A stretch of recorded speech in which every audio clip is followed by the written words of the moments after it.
Hello and welcome to another episode of the Geek Press. On today's episode, Noah and Lewis talk about the brand new video game Dragon Ball Sparking Zero, as well as Lewis's, shall we say, complicated thoughts on the ending to Avatar The Last Airbender as a new watcher. If you enjoy what you're listening to, please don't forget to comment, subscribe, and like on all social media platforms. Subscribe to the Geek Press on everywhere you listen to your podcasts, and you'll hear me in a second. Goodbye. Hello, ladies and gentlemen, boys and girls, theys and thems. Welcome to another episode of the Geek Press podcast. This is episode 66. Yes, we're doing back-to-back weeks. Who would have thought? If we sound a little bit different, it's because we are not recording at our usual spots, which, to give you a peek behind the curtain, which some of you may or may not already know, we record remotely over Discord. But I wanted to go support my local library because they have a recording studio. And so me and Noah are in person, and he's looking right at me as I'm doing this. You know, when you say different, you mean better. you don't have to lie. You mean better. We sound great. We sound crisp. Yeah. Let me tell you, being in front of a microphone, I feel misogynistic. I feel like I need to have like bad opinions. Like I'm gonna hop on the Joe Rogan podcast right now, and you're like, you know what about Kamala? About Kamala. You know, speaking of bad podcasts, right? Just hear me out before I go into this. You're on TikTok a lot? Unfortunately. So do you remember when those clips of the Jubilee video, it's like one liberal talking to like 20 conservatives?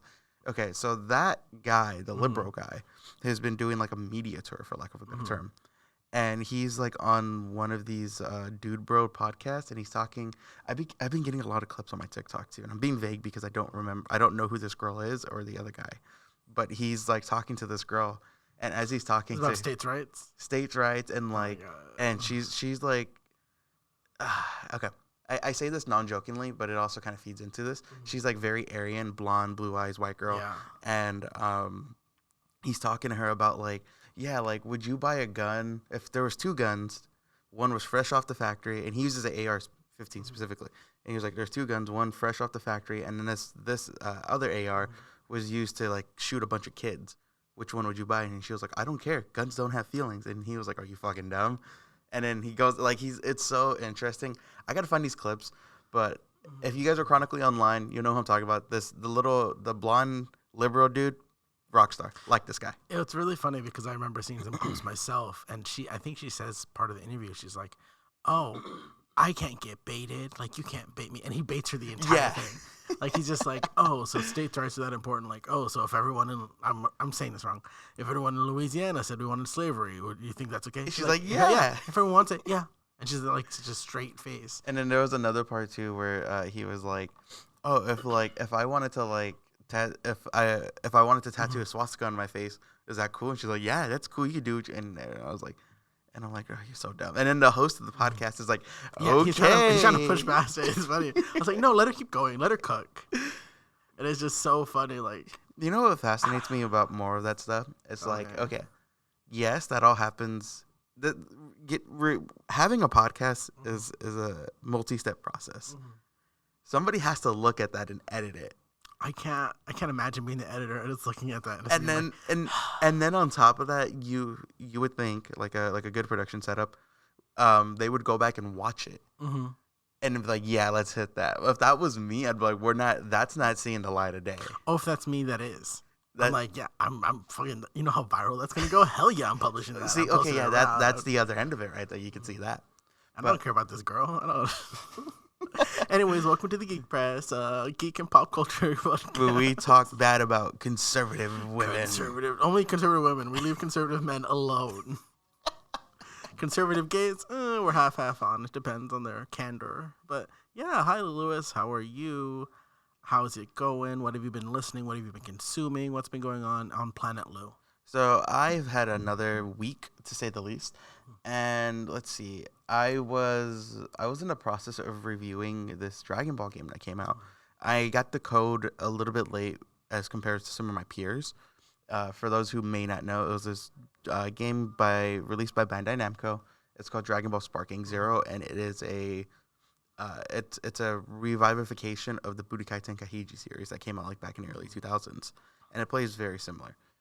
they all got the code like a week before the game dropped. I got a code a day before the game dropped. And then my editor was like, don't worry about it. Just turn it in. We're like, they were telling me originally, like, yeah, your deadline was like the day the game dropped. Don't worry about it. We're, your deadline's pushed a little bit further because we're not going to do that to you. And I was like, thank you. Appreciate that. So I played that, and reviews out over at restart.run. Go check it out. I wrote about 1,300 words on why I liked it, and then I wrote about 400 words within the 1,300 words why I didn't like it. And some of my peers, I don't know his last name, but shout out to Jarrett. He's a freelancer, and he did the review over at IGN. Restart doesn't do, when they do reviews, they don't do number scores, and I think that it's a good thing, because most of the time, and I fall habit of this too, when you see a number score, you just scroll down to the number, and you're like, all right, it's an 8, it's a 7, it's a 6, whatever. He gave the game a 7. And a lot of people are like, oh, how are you going to give this game a 7? Blah, blah, blah, blah, blah. Typical online banter. And I read his review, and I was like, I agree with that. There's a lot of, the game is fun. It has superb voice acting. Like it's Dragon Ball. So you know they're going to have good voice acting, whether you're on the dub or sub line. But the gameplay is not that good. And it does a horrible job at teaching you how to play. And just like I wrote in the review, like I am a big fan of fighting games, and a big charm of fighting games is learning combos and learning how to do certain things. But for Sparking Zero, they just kind of dropped the ball completely on that, and I'm just kind of left to my own accord. And I'm like, oh, okay, I'm just getting my ass beat again. These combos are poorly explained. Like this is lame. And there are certain parts too. It's like a big part of the marketing of this game is that they went back to like their roots, because in the old Budokai games, I don't know if it was all of them because I was a child when they came out, but you can break off from the non-canon route and do original stories. But in order to do that, you have to meet very specific requirements. So it's like one of them is like defeat Frieza without using Spirit Bomb, or they won't tell you this until like after you beat the level. It's like there's an invisible timer going down. And it's like if you beat Raditz before that invisible timer runs out, it's gonna unlock a new route for you to go down. And it doesn't tell you any of that. And then usually too, when you have an opportunity to break off from the canon route, things get extremely difficult. Like the uptick is like high, and I'm like, all right, what? And I understand the reasoning for that, because it's supposed to like mirror what like Goku and his friends were facing, but it doesn't translate well into a game, because you're just like, fuck, like I want to unlock this new route, but I just can't. Like, and a prime example is that you can play the mode through Goku Black, and you can beat his story fairly quick if you just do the canon route. And I was trying to do the non-canon route, and then it gets fucking hard because the game power levels, it scales with certain people. So for example, early Dragon Ball Z Goku is not going to be nearly as strong and have as much health as Dragon Ball Super Goku. And especially if Dragon Ball Super Goku's in his blue form. So with that in mind, for Goku Black, I was fighting all in one round too, and it's fucking hard. I was fighting Trunks. No, not Trunks. I was fighting Vegeta and Goku, and if you don't beat them within the specific amount of time, you're locked into the canon route. And as soon as a certain dialogue option happens, you can't kill him at that point, even if his health is at 0.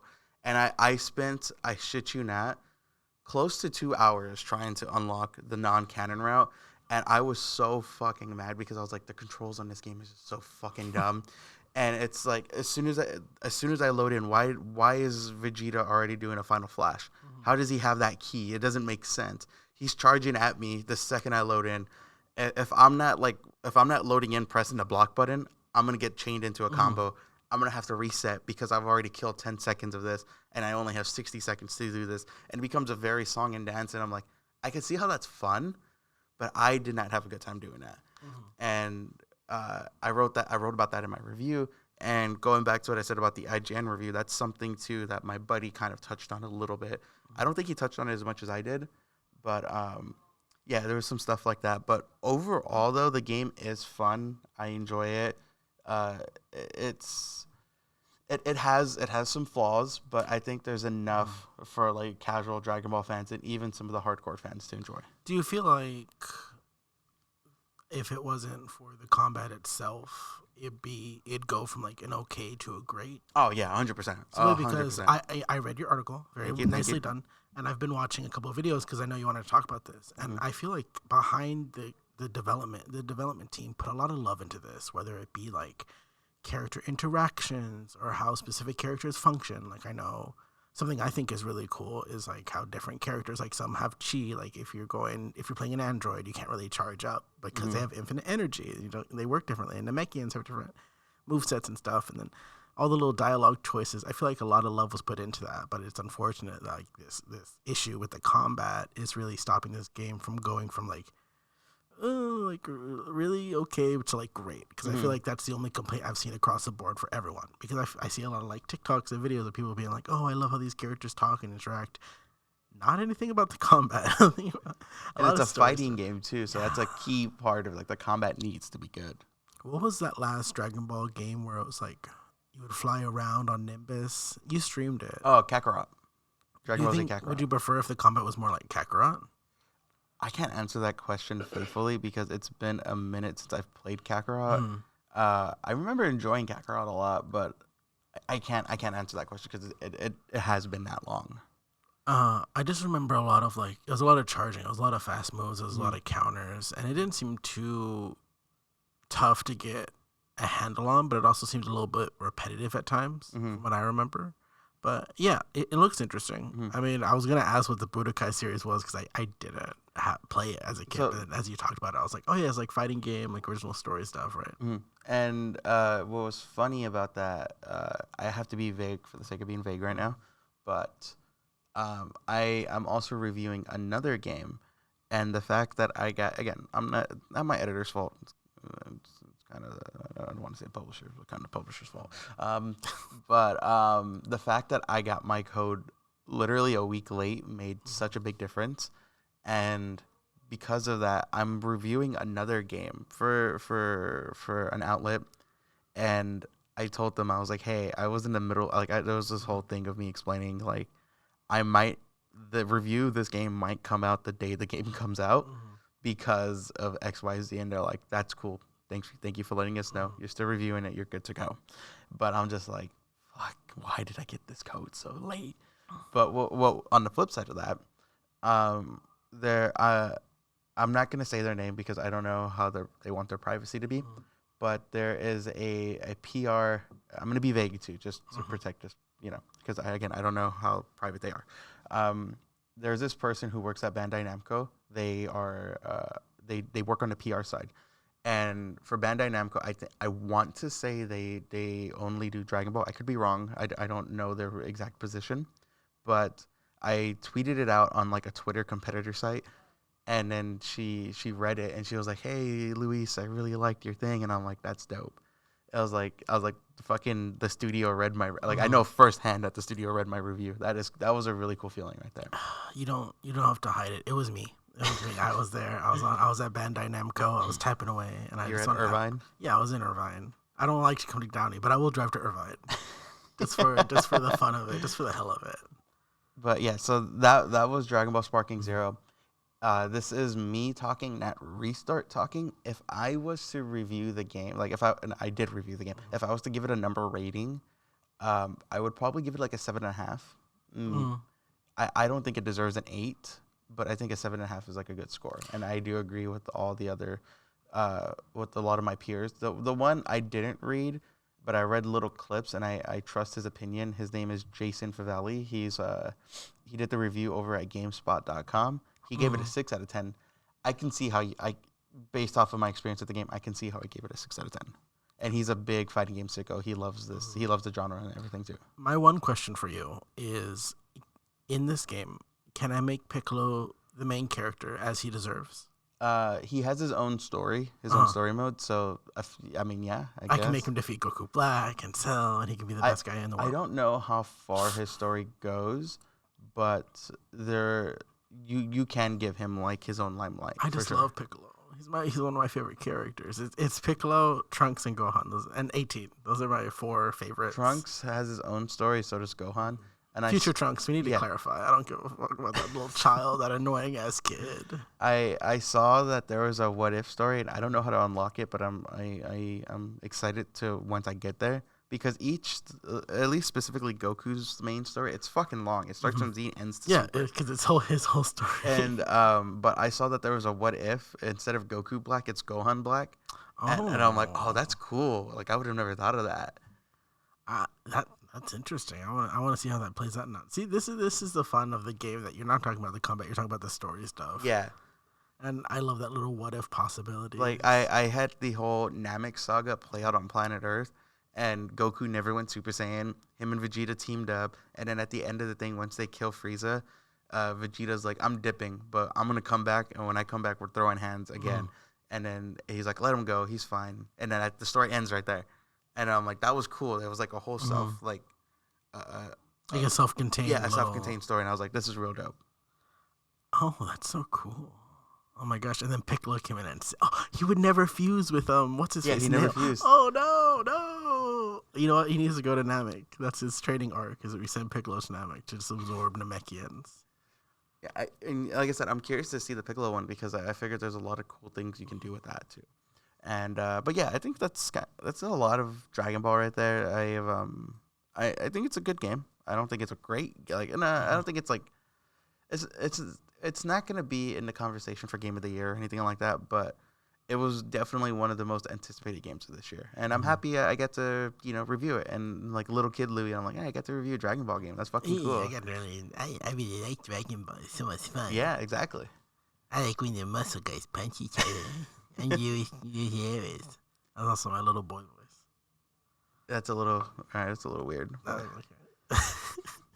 But I also wanted to talk about what now, Lewis? To move subjects is that I finished Avatar. Oh my gosh, I so he should have killed him, right? Oh, 100% he should have killed him. Even Sokka was like, Aang should have killed you. Yeah. And even Tik was like, so did you finish the job? And he's like, I'm still alive. And everyone's like fucking disappointed. They're just like, ugh. And it's this whole like... And he almost fucked that whole thing up too when he was like taking his power, because then the Fire Lord almost took all of his power. I think there is an interesting argument in the sense that, the idea of... There's these two conflicting ideas within particularly the last season. It's his personhood as an air nomad and his role as the Avatar. And I think Kyoshi said, like, oh, no, not Kyoshi, the other Airbender one. She's like, yeah, air nomads are supposed to detach themselves, but as Avatar, you cannot do that. Like, the Guru Lama was like, you can't be an airbender because you're the Avatar, and those things contract. And I think Aang taking away, spoiler alert, for like a 20-year-old show or however fucking long it is. Yeah, Kevin. Spoiler alert, Aang taking away the Fire Lord's firebending, I thought was like a really interesting way of like fulfilling his role as the Avatar, but also staying true to his nomadic roots, because a core tenet of being a nomad is non-aggression, is peacefulness, and his entire culture's wiped out. In Korra, we see some of the ramifications and people trying to like reinvigorate that culture and explore it again, but his people are wiped out. There's no holidays, no songs are missing, documents are missing. Like, his entire culture is gone except for him. So he is the one. So it's like a mirror of like indigenous Americans. Yeah, like he's a survivor of a genocide, and he wants to continue carrying on his culture, and part of that is nonviolence. But as Avatar, you can't do that. But shit. It's also very hypocritical because he's a violent kid. But it's like there's a difference between throwing a bomb in one way and then shooting someone in the head the next. You know what I mean? Like, you don't see it, and he never like. I think there is sort of. There is an effort to like showcase like he's beating people up. He's not like killing people really. There was a whole scene where he turns into like a water kaiju. He wasn't in control of that. He drowns them. The spirits were in control of that. That was not him. But still, he just gave up his body. Then there's parts too where like he's like flipping over boats and shit. Like, what do you think happens to those people? They got eaten by sharks. You killed them. It's the implication. It's a kid's show. They're not gonna be like, oh, he got eaten by sharks. But he has like they don't flat out like show. It's kind of like the Batman Arkham shit where it's like, might as well have killed them at that point, you know? Like, you know what? Korra, they straight up fucking kill people. So maybe you'll enjoy Korra more. Like they're just like that person's dead, and it's But no, it's him trying to maintain his culture while also filling his role's avatar. And I think whether or not you like it, because frankly, I'm like I think you should just kill the motherfucker. It is him trying to maintain his culture, and I can respect that because he's like, you wiped out my entire people or our culture. You're not going to stop me from being who I am. Like I'm not going to allow this genocide to erase the part of me, the connection I still have with my culture. And part of that is nonviolent. So I understand and I appreciate that he kind of found a loophole, even though I'm like, let's throw him in a trial. Like, in the end, you see him in a fucking jail cell. Let's put him on trial. Let's kill him. Let's fucking throw him in a work camp. I don't know. Do something. I did find it a little funny that the second Azula becomes Fire Lord, she gets super fucking paranoid and fires everybody. I did enjoy that very much. I'm like, that's what you get, bitch. But I liked her. I like her a lot, though. And I was like, that was a very fitting thing. So she was like, look at what I did to get here. Who's not going to say somebody else is going to do the exact same thing to get here? Yeah, and it's kind of funny because I feel like you don't really see her fall apart to the last season. Because for like the second one, she's very put together. It was a little sudden. It did kind of come out of nowhere, but I was like, all right, there's only like 20 minutes left in the show. I have to accept it. But in stuff like the beach episode, where you see more of her personality, you see she's a bit more stable. She has issues with her mom, and then when her friends leave her and her reactions to that, you see like she's slowly slipping, and then I think there's an idea of superiority that comes with her. You know, she's calling Katara like a fucking peasant when Zuko gets hurt.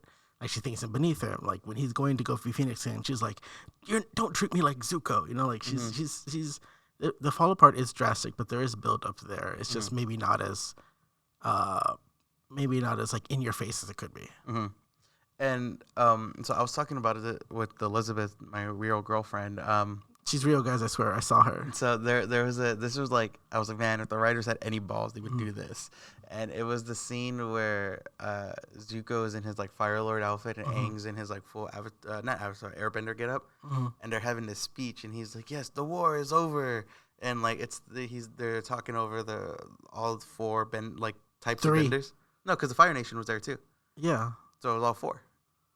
Fire, water, earth, and then wind. He doesn't really count. That's the sad part, is that they are all in these big lines, and he's just like, I'd take it. But anyways, like I said this. I was like, and he was like, the war is over, and I was like, yeah, and I won, and I was like, it would be so cool if like Zuko just did like a fire blade and just cut off his head right there, because this is the Game of Thrones side of me coming up. I was like, Zuko. This is not that show. I paused it, and I looked at Elizabeth. I was like, Zuko cuts off his head, and then the Fire Nation comes and kills all the other tribes because they're in his town. And she was like, holy shit, that would be so fucking cool if that happened. I'm like, that's my canon right there. You know, if I was Elizabeth, I'd also be annoyed with you. I'd just be like, no, this is not that kind of show. She thought it was cool, though. She was like, holy shit, I want that to happen. That sounds cool. Shout out to her, because I know before she's just like, stop, like she's getting annoyed at you because of all your little nitpicks at it. And then I did like the ending a lot. The animation was like really, really good, but it makes sense because it was like the last episode. And I did get a little bit emotional, and I knew they weren't going to die, but I still got emotional because Toph's my girl. I fucking love her. She's adorable. And it's where Toph is hanging on to Sokka's hand, and he's like, she's slowly slipping, and then Sokka's like, I guess this is the end for us. And I was like, oh. Like, they're fucking 14, and they're fighting a war, and she can't see. Yeah, like, she doesn't know what, like, she knows that there's nothing there, but, like, she doesn't know, you know? And I was like, oh, fuck. Like, I got a little teary-eyed right there. I was like, my girl, Toph. And it's like a fun contrast because like 2 episodes ago, she like wrapped a door around her and fucking Iron Man punched the shit out of people, and you're like, yeah. And then an episode later, she's like crying because she might die and she'll never see it coming. And it's like, fuck. And then it's good. But then Suki, my girl, Kyoshi leader of the Kyoshi, she comes back and she saves him. I did find it a bit weird that they let that one girl become a Kyoshi warrior. Oh, Ty Lee. Yeah. Yeah, it was kind of just, everyone was wrapping up. Yeah, but I was we're back together. I'm a Kyoshi warrior. Like, they're just tying up. I was like, no, you don't deserve that. You were actively a bad person. And Elizabeth was like, she did it out of fear. And I was like, you know who else did it out of fear? Oh my god, that Nazi. Hey, let me present to you something. You have a group. We're the Downy Dogs. All right. A guy came up, beat the shit out of us. we got thrown in jail. Later, he also comes to the jail. He got thrown in jail. I beat the fuck out of him. Yeah, just like you don't accept him into your group. Like you're a downy dog. No, we beat the shit out of him. Yeah, you beat the fuck out of him. But you know, maybe keep the cycle going. Maybe those girls had a good thing because she was like, oh, I taught him a couple cheap blocking lessons. I was like, all right, you teach me how to fight, and then we'll get rid of you. Like, let's use you because that cheap blocking shit comes in handy. Yeah, and it's in Korra. There's a lot of cheap blocking shit. Again, okay, so. And then Elizabeth was like, "Oh, you ready to watch Korra?" And I was like, "You need a break." And I was like, "No." And she was like, "What?" And I'm like, "I don't," because I stopped watching everything, and I was like, "I want to watch Vox Machina. I want to watch The Bear. I want to watch Only Murders. There's so many shows I want to watch." And I was like, "No, this is going on pause." I saw a spoiler for Vox Machina, and on TikTok right before we started recording, and I was like, I wouldn't have saw that if I fucking was watching it as it came out. So yeah, 100%. Whenever I see spoiler, I just gotta like swipe up. I'm on like I think 9 episodes are out. The show is dropping so fucking fast because they do like 3 at a time, which I have mixed feelings about. I think it's like that fear of like losing, you know, their place in the public consciousness, but also like wanting to keep it going. You know, that's always the benefit. I feel like if your show's good and you release week by week, people talk about it week by week. But I think there's a little bit of a fear that it might get burned out really quickly, so they're just doing little batches. But yeah, I think I'm on like episode 5 or 6. I'm barely on it. I only watched the first 2 episodes. It was a slight spoiler alert where they're like, "We need to go to hell." That's why I stopped watching. I don't want to brag, but I did that in my D&D campaign. So what? That you need to go to hell? Yeah, we did that. Like, it wasn't hell; it was a Shadowfell. But like, I don't want to say I'm the same as Matt Mercer, but I feel like we draw a lot of similar inspirations. You want to know what's crazy? Is that I think you got the idea subconsciously from me because I told you I wanted to end my campaign in hell, and I was like, it's gonna be a minute till we get to that. I just stole your ideas. Yeah, and you're like, let me. Well, technically, the Shadowfell is different from Shadowfell is like purgatory. We went to Shadowfell in our campaign. Shadowfell is like purgatory. They went to like hell. There is a difference, but. I know, like, a little bit, you know, like, Matt Mercer is a little, like, I'm a little Matt Mercer. I'm a little Bradley Mulligan. Like, I'm a lot of... You know what's crazy? If you have to say you're a little this, you're a little that, it means you're not a little this or a little that. That's just the funny part. I just, like, nobody can acknowledge it because they're just embarrassed. I just got to pop it out. You know what Kendrick said? Sometimes you got to pop out. Finish it. Show them. No. How's the rest of it go? No, I don't. Do it or we're ending this. Okay, let's end it. Goodbye, guys. Thank you so much for coming. Your homework is to slap a bitch. Find a bitch and slap them. Let me tell you, bitch is, I strongly believe bitch as a curse is, there's no gender to it. You can be a bitch no matter what gender you assign to. It's one of those things. I feel like it started off as a like derogatory term towards women, but I use bitch in like my everyday vocabulary. I like our friend Zach. I always call him a little bitch, even though he could like fuck me up in a fight. That's the funny part. But yeah, that's a whole thing right there. Yeah, like I've seen plenty of men be little bitches when their fucking team's losing and they're crying. Yeah, you're being a little bitch. I'm sorry, I don't know what to tell you. But Avatar, would you? What's your overall idea on Avatar? Like getting back to Avatar. Okay, getting back to Avatar. I think it is a fun show, but it is heavily flawed. They shoot themselves in the foot too much and get way too sidetracked. And then they often get afraid to lean in one way or the other. Like, I kind of, and I get it because they were building up to it, but the whole, like, let's take away from the final fight to go cut to Iroh freeing Bossy Sang. And I'm like, all right, that's cool, but, like... You want to get back to the main event. Yeah, I want to get, like, and why is that going side by side with the main event? And that felt a little, like, forced in the sense where it's like, oh, we're going to do that. I did like talking about Iroh, I did like the reunion between him and Zuko. I thought that was really sweet. But, yeah, I think Avatar is too afraid to lean in one way or the other, so they keep dipping their toes in it, and it ends up shooting themselves in the foot. I will say that I think those two are put side by side, not because they're only, like, heights of action, you know, just in storytelling, you cut between those, but also because they're both, like, redemption moments. Yeah. Because Aang is like, I fucking failed the world. I ran away. Which also, they fucking massacred people. You were like 12. Like, I don't know. In fact, he might have saved the world by going away. But, you know, he's trying to redeem his honor as an avatar. And then Iroh's like, I fucked up. I was a Nazi. But now I'm going to save the city. And everything's going to be good. And everyone's going to forgive me. Forget about the years of war. Give me a tea shop. And that's what he's going to do. Yeah. And I was talking about it with Elizabeth. She was like, what do you rate the show? I give it like a 6. Mm-hmm. There's a lot of it I did not like, and I'm still sticking to my guns that it's overhyped. Mm-hmm. And I haven't watched Korra. I already like Korra more than I like Avatar. Well, Korra's more your personality type because she's more like aggressive, more like let's get shit done, and Aang's like, oh, let's talk about it. Also, too, Aang doesn't really do anything like he stops the fight, he saves the world, but he doesn't do anything Avatar worthy really for the whole show except that one thing where he turns into the water monster, and then at the final episode where he like gets all the spirits. But even then, that's not that. I feel like that's like the bare minimum of what an Avatar should be able to do.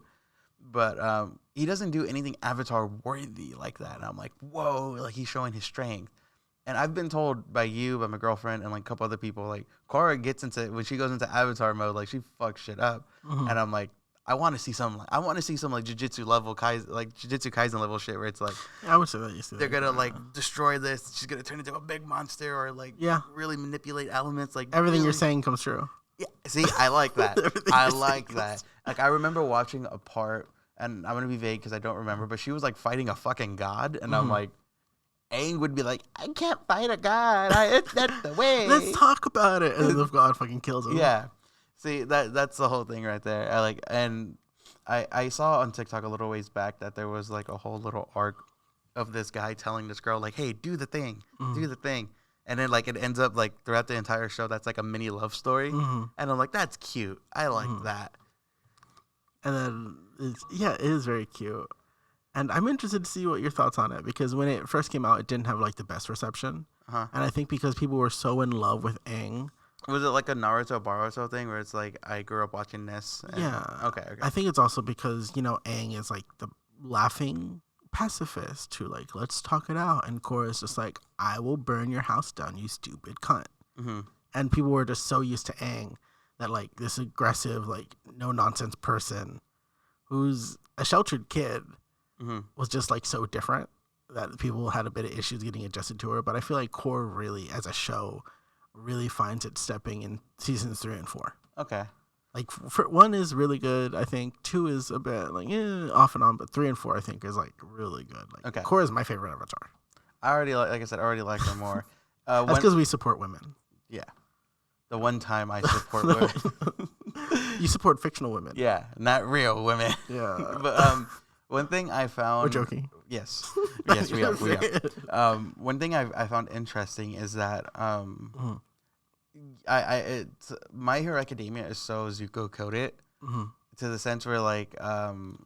what's the fire ice guy's name? Shoto? Yeah, Todoroki. Yeah, where Todoroki is Zuko by all accounts.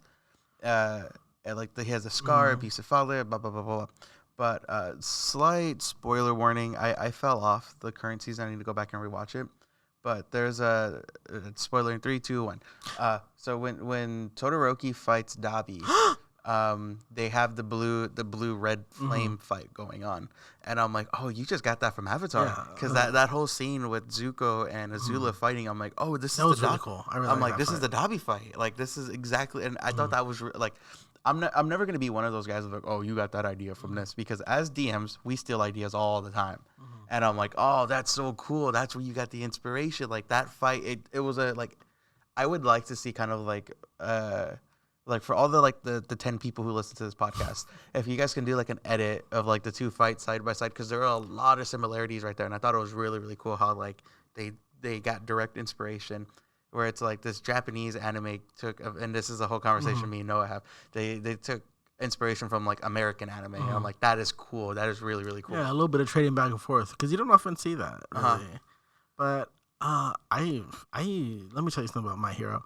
I get very impatient with stuff. I can't wait like 2 years for anime. I did the same thing with Attack on Titan. I went online and I read it. I didn't want to wait for it, so I did the same with My Hero, and I was like, oh, okay. I heard that that Deku peaked in high school. Yeah. Just like how Aang peaked as a child. I want to say it. He peaked a little, and then he went to go back work at the high school. He's like, I'm here. I used to. I'm here at the football games. He goes to the football games in My Hero. What is he at? He's at the fucking sports festival. He's like, back in my day, I was in the top 10.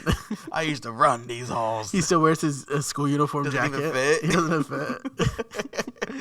And fucking Aizawa's just like, oh, he's back.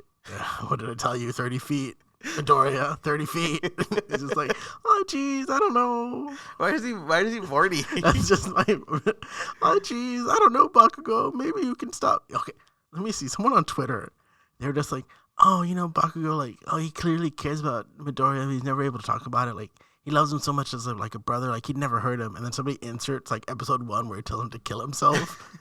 He beats the fuck out of him a lot. I don't know what's old people. It's been a minute, but me and my sister joke all the time. It's just like, Bakugo, just come out, bro. Like, clearly, you just have a little crush on Midoriya. You can't accept it. Just come out. Stop telling him to kill himself. Yeah, there's a large part of that well, a lot of that fandom is weird, but there's a large part of it that does a lot of gay. Shipping of the guys. Yeah, just like how Rudy. Like I know a weird amount about this because I keep seeing it on my TikTok feed, and just like how Rudy knows a lot about like Transformers porn. No, I understand that. I'm okay with. I think it's cute. Like, oh, they're in love. Transformers porn. Yeah. No, like I think it's cute if you're like My Hero, like, oh yeah, these boys should be together. Da, da, da. It's cute. I'm like, all right, that's fine. It crosses the line. But when it gets to porn, I'm just like, they're 16, guys. Like, I know in Japan it's like different, but like they're 16, guys. We're in America. It's the age of consent. No, I know. They're not real characters. I know. It's just weird. There's no laws against fictional characters. Noah. All right, you know what? You can draw all the like Bakugo, Todoroki, Midoriya porn you want. Speaking of weird porn. So a little, my information on this is a little vague because I don't know too much about it. But Pokemon got hacked. Did it? And I think I saw that. And they released a bunch of stuff, but like a lot of like, oh, like here's what the studio's doing. But then there was a bunch of weird shit too. Mm-hmm. So there's this Pokemon who has like a fire back, and he looks like a seal. I don't know Pokemon too much, but anyways, there's a lot of fanfic that was released that was made by the devs. Typhlosion. I think His name is Typhlosion. I think it was Typhlosion. I could be wrong. To the 10 people that listen to this podcast, please. But it was effectively this fanfic story by one of the devs. This girl gets lost in the woods, and she's trying to find her way back down. And they make it a point to say like a little girl, like a child, and she meets this person, and this person like she can't see their face, and the person's like, "Yo, I'll help you get to the bottom of the mountain." It starts snowing or whatever. Like the terrain gets it's tough, and they're like, "Hey, let's go into this cave. We're gonna rest up." And then right before she goes to bed, he was like, "Don't look at my face." But I'm going to try to find another path. And like another day or two goes by, and then she's like, yo, my parents are going to start to get worried. Like, what the fuck? And then he does some Pokemon voodoo magic, taps her on the head, makes her forget about it. Flash forward sometime later, she is pregnant now. And she has this Pokemon's baby. And her family at the bottom of the mountain is still looking for her. Eventually, I don't know the nuances to it, but eventually, they find out where she's at, and the father kills the Pokemon, and then she's like, "This was my husband. I loved him. Can I at least keep his skin and this and that?" And then he gives birth to the Pokemon baby, and the village is like, "Shame, shame, shame," and kick her out of the village. Yeah, no, that's like you kill that baby, right? You kill that baby, right? I mean, is this controversial? What the fuck? And that there are other stories that Pokemon developers. Have. It's crazy, but when you started this Pokemon rant, when you're going to end, I was going to say, because I like to plan what I say. I was going to say, Pokemon are a coward. They should get weird. And honestly, they got weird. Yeah, they got weird. Because I feel like Pokemon could be like so many different things. Like they stick to their same formula and their same like appeal. And I'm like, oh, do something different. Like the earlier movies were like a lot of fun, like weird mysticism, like people died. And I was like, let's get weird, but not that weird. No, that's I don't like that and appreciate that. I think I'm happy to know it happened, but I don't want to hear about it ever again. I don't want to hear about it ever again. Okay, thank you so much, though. Thank you. What about, do you have anything you want to chat about? We got a couple minutes left. I have been watching Vox Machina. Vox Machina is very good. I've been enjoying it. And I think it's interesting because... Be a little vague. I'm on episode 2. I'm on episode 2. I was gonna say, it's kind of like this whole season's got like side quest vibes. It got a little bit side quest vibes, and I'm okay with that if it like explores characters. If it's good, then I'm cool with it. But I'm just like, are you guys really gonna fight the bad guy, or is it gonna be next season? I'm like a little just the way it's going. I'm just like, is this gonna be the bad guy fight, or is it gonna be next? And it's just like D&D heightening. You heighten story, but then you get stuck doing stuff for a minute. You just get like stuck doing errands, and I feel like that might be this season, but it can still be fun. So I'm enjoying that a lot. And I've been meaning to watch Penguin because I've heard so many good things about it. I love the actress. I forget her name. I love how everyone's getting horny for Kristen her again. Melody.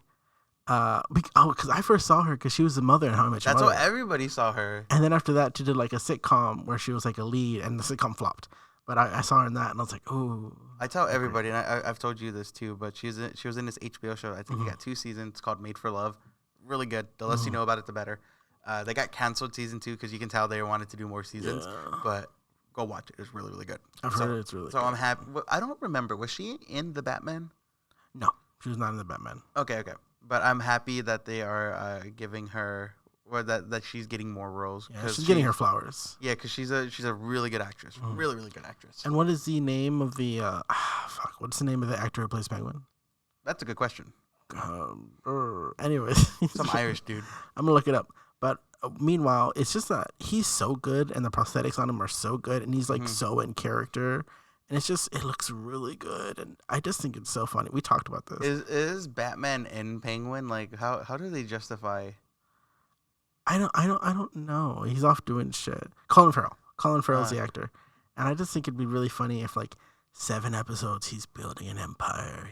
He's taking out everybody who could ever go up against him. Because he's a fairly nobody right now, huh? And he's got like this big empire, and he's like sitting, and he's like, I did this for months, and then fucking Batman just pops through the window last episode. Out of him. Just trying to beat the shit up. And he's like, I had plans for months, and he's just like, I don't care. I listen to Nirvana, and then just beating the shit out of him. For justice! Justice! They just beat the shit out of him. And like, all those episodes mean nothing because Batman just came and beat the shit out of him.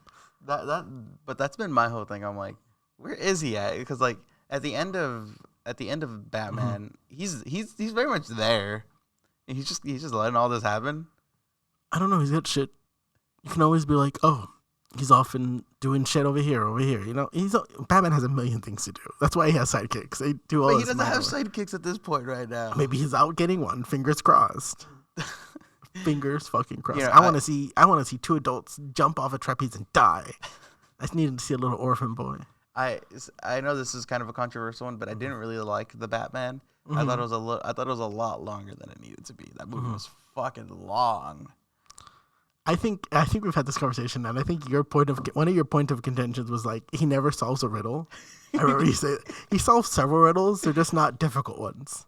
It's the equivalent of like a DM setting up a puzzle for like their players. Like he's a shady detective in this movie. I don't think he is. I think the puzzles are a little easy, but I will say like come on, thumb drive. He was saying it like silly. It wasn't like a question. It was like thumb drive. This motherfucker got no sense of humor. Bruce Wayne has no sense of humor. No, it's just especially early Bruce Wayne. No, he doesn't, and that's okay because he's a fucking mess. He's a 20-year-old mess. He's not supposed to have that's the whole thing. He's just like, oh fuck, I've been fucking up. Like his whole point of the movie is like, I could have been doing. This whole time I threw myself as Batman. I can do a lot of shit as Wayne. I didn't realize it. Like that's part of the movie's evolution. But I don't think he's supposed to be funny. But the point is, I was gonna say, I remember we were playing D&D, and you guys were in like one of the players is like a robot, and you guys went into his brain in like a mental scape. And there was 2 routes, and one had a puzzle, and one was like a physical thing. And I was like, ooh, I can't wait for them to go to my puzzle. And then our friend Quincy went into the puzzle, and she's like, after I described it, she's like, oh, the answer's this. And I was like, shit, damn it, I wanted it to be hard. I remember that session too, because I was like, me and Rudy, I was like, let's burn it all down. We're going to set fire to all of it. It's going to give Kevin's character an aneurysm. It's just like, ah. All right, Noah. I know this podcast is a little bit shorter, but that's because we are using a rented space. You can blame me. You can just say it's my fault. Yeah, it's society. The thing about society, you gotta burn it all down, Lewis. All right, Noah. What's the homework you're giving people today? I want everyone to judge my Heath Ledger Joker impersonation that I just did. No. Pick up Absolute Wonder Woman in comic book shops this upcoming week. Oh yeah, I just picked up Absolute Batman. I'm excited to read that. A lot of these comics are like, what if this happened? Like Batman is like, what if he didn't have money? Superman is like, what if he built like a fridge? Yeah, built like a fucking fridge. Superman's like, what if he was raised on Krypton? And Wonder Woman is like, what if she was raised in hell? and not the mascara. Really? Okay. So she has like a bunch of magic items and I like shit. her tattoos and all that. That's really cool. They're like witchcraft runes. Oh. So I'm very excited to grab that, especially because I'm not the biggest fan of the Wonder Woman run right now. So my homework is go pick that up. Lewis, what is your homework? My homework is to go support your local library. Yeah. Go get a library membership. They're free. They don't cost anything, and you're doing a good thing because the like your local government would be like, oh look, John Doe just signed up for this, and they finally hit their quota for another extension, or they get more books. Go help your local library. That's what we're recording right now. Mm-hmm. And honestly, this is like a really cool setup in here. You guys can't see it, but yeah. And I was also talking here. I'm just gonna ramble really quick. I was talking to the library worker who was here before you pulled up, and he was like, yeah, you can set up your camera right here. He was like, I recommend you, if you do that, do a longer session to set up everything. Mm-hmm. But sorry, that's my phone alarm. He was like, I recommend you do that to set up everything. And there's a TV for everyone watching this thing. There's a TV directly to the right of us. He was like, yeah, you can have an image displayed up on the TV right here too. So I thought that was cool. Like we could just set up our camera, have a little logo. That's where we put the picture of Bakugo and Deku kissing. But we can't do that. We would have to like blur out that so that way the little kids don't see like some fucking hentai. It's okay. They're 16. It's fine. I don't know. I saw some child like walking around. Shit. Yeah, there's kids. Oh my god. All right, never mind. We'll have a picture of Dragon Ball or something. Yeah. But thank you guys for listening to episode, I believe this is 66. Yeah. Episode 66 of the Geek Press podcast. We will see you guys next week. I kind of messed up on the upload schedule, so we're trying to do this. We're trying to upload Mondays. That's the goal. But yeah, bye bye. Goodbye.